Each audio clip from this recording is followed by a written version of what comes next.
Hello বন্ধুরা, মৌলিক সংখ্যা তো আমরা জানি।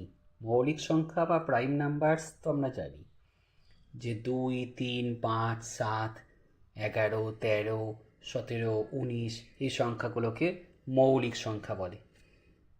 অর্থাৎ যে সংখ্যাগুলোর এক এবং ওই সংখ্যা ছাড়া আর কোনো উৎপাদক থাকে না তাকে বলে মৌলিক সংখ্যা, তাই তো?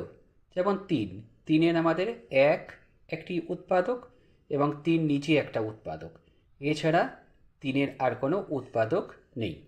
কিন্তু ছয়ের আমরা দেখতে পাচ্ছি যে এক এবং ছয় ছাড়াও দুই আছে, তিন আছে, এইগুলো হচ্ছে ছয়ের উৎপাদক বা ফ্যাক্টর যাকে বলে।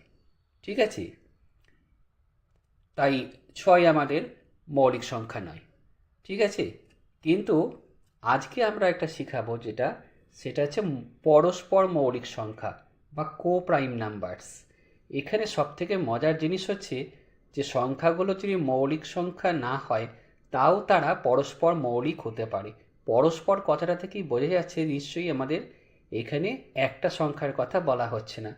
এখানে যদি দুটো সংখ্যা আমরা নিই, এমনকি দুটো সংখ্যা যদি যৌগিক সংখ্যাও নিই, তাও দেখব যে তারা পরস্পর মৌলিক সংখ্যা হতে পারে। তাহলে পরস্পর মৌলিক সংখ্যাটি কী? পরস্পর মৌলিক সংখ্যা হচ্ছে এমন দুটো সংখ্যা যে দুটো সংখ্যার মধ্যে এক ছাড়া আর কোনো কমন উৎপাদক বা গুণনীয়ক নাই। ঠিক আছে, তাকেই বলে পরস্পর মৌলিক সংখ্যা। এখানে দেখো মজার জিনিস, আমার মজার ধাঁধা হিসেবে আমি 15 আর 16 এই দুটো সংখ্যাকে আমি নিয়েছি।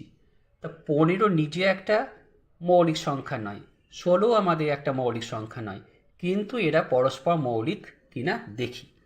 15 উৎপাদক কি? 15 উৎপাদক হচ্ছে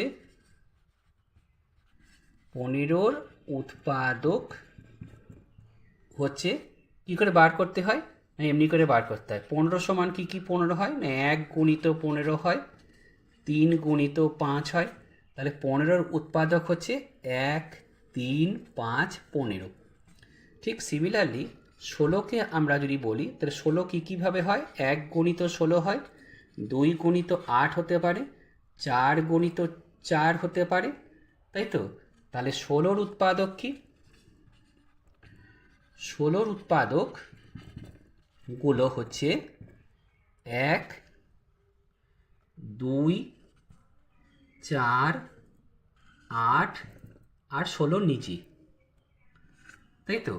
এইবার দেখো এই এর মধ্যে সাধারণ উৎপাদক কি আছে, মানে যেটাতে সাধারণ বলতে দুটোতেই আছে। তো দুটোতেই একমাত্র আমাদের এক ছাড়া আর কোনো সাধারণ উৎপাদক নেই। ঠিক আছে, তাই আমাদের এই 15 আর 16 এরা হলো পরস্পর মৌলিক সংখ্যা। ইংলিশে বলে কো প্রাইম নাম্বারস। ঠিক আছে, তাহলে বোঝা যাচ্ছে যে এখানে আমাদের দুটো মৌলিক সংখ্যা তো নিজের মধ্যে পরস্পর সবসময় মৌলিক সংখ্যা হবে, কিন্তু দুটো যৌগিক সংখ্যা যারা মৌলিক সংখ্যা নয় তারা কিন্তু পরস্পর মৌলিক সংখ্যা হতে পারে। সত্যি মজার কি না জিনিসটা?